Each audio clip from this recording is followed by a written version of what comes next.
আমি গায়ত্রী আমার চ্যানেলে মাঝে মাঝে কবিতা করে থাকি। কবিতা কিছু নতুনত্ব যেগুলো আমার ভালো লাগে সেগুলি আপনাদের সামনে আমি উপস্থাপন করার চেষ্টা করি। সেরকমই একটি কবিতা আমি আপনাদের শোনাতে চলেছি।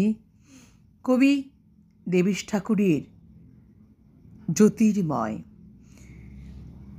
পটু ঠাকুমার পোশাকি নাম যে জ্যোতির্ময়ী, নির্বাচনের দিন ছাড়া কেউ জানত না।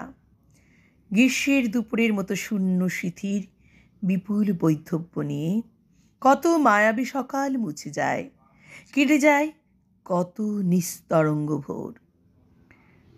সাদা থান, সাদা সিথি, নগ্ন হাতে শীত অন্ধকার, আদিগন্ত সাদা কুয়াশা ভেজা জীবন।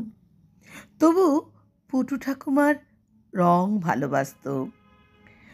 রঙের টানাভরণ দেখে নিশ্চিন্তে বলে দিত বোধহয় বর্ষা এসে গেল। পলাশের প্রথম কুড়ি ফোটার আগেই জানিয়ে দিত ফাগুন আসছে পিচকিরিতে রং ছুটিয়ে। এমনই মনোরম এক জোড়া চোখ ঠাকুমার।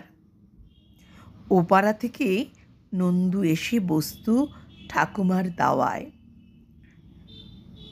অন্ধ ছেলেটি, চোখ শুধুই রাধার নীলাম্বর, কিংবা মৃত্যুর মতো কালো এলো চুল। নন্দু জানতে চাইতো, অশোকের কুড়ি ধরেছে ঠাকুমা? গন্ধ পাচ্ছি যেন আকাশে রামধনু নেমেছে। মহুয়া বনের দিগন্তে কৃষ্ণচূড়ার ডালে বসেছে সেই পথ ভোলা নীলকণ্ঠ পাখি। নন্দু গান শোনাতো ঠাকুমাকে।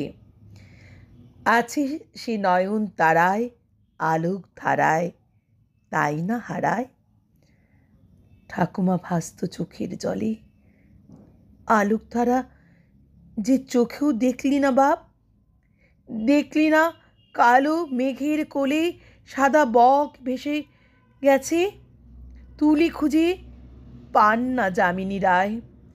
নন্দু জেদ করত, এবার দোলে কিন্তু একটা পিচকিরি কিনে দিতে হবে। সে না হয় দিলাম। রং দিবি কাকে? তোমাকে। রঙে রঙে ভিজিয়ে দেব তোমাকে। দোলের পিচকিরি কিনতে গিয়ে ঠাকুমা চোখ দুটো দান করে এলো, যেন তার মরণের পর এই চোখে রং দেখে নন্দু। জায়রা বলে, করছো কি? পরজন্মে যে কানা হয়ে জন্মাবে। পটু ঠাকুমার হাসিতে ঝিলিক মারে রং বাক্সর পৃথিবী। তারপর অনেকগুলো দিনের পর নন্দু পটু ঠাকুমার চোখে আকাশ জুড়ে রামধনু খেলা দেখে, আর পড়ন্ত বিকেলের নিকেলে করা মোমবাতির রং। বলতে ভুলে গেছি, এখন ওকে নন্দু বলে ডাকলে খুব রাগ করে। নন্দু কেন? জানো না আমার নাম কি? জ্যোতির্ময়।